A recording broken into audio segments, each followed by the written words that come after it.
Tož, zdar.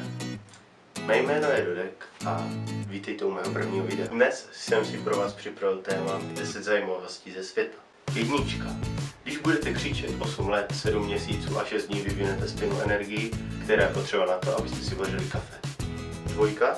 Když udeříte hlavu do zdi, vydáte ze sebe 150 kalorií. Jdem to zkusit. 1, 2, 3, 4.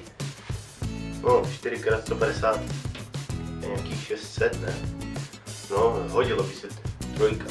Mravenec unese 50krát víc než váží, postrčí 30krát větší břemeno a když se otráví, padá na pravou stranu. Čtverka. Lední medvědi jsou většinou leváci. No, trošku vypávají medvědy na srst, ale lední ne, nemám zimu rád, takže a jsem pravák do toho, takže je to asi grizzly. Pětka. Blechy dokáží skákat do vzdálenosti 350krát větší, než jsou oni sami.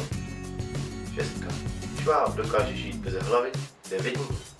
Já teda žiju bez mozku celý život a taky to zvládám. Samozřejmě mozek mám, ale jako ta kapacita toho mozku je menší. Sedmička. Repelenty komáry neodpuzují, pouze nás chrání před jejich smyslovými orgány. Osmička.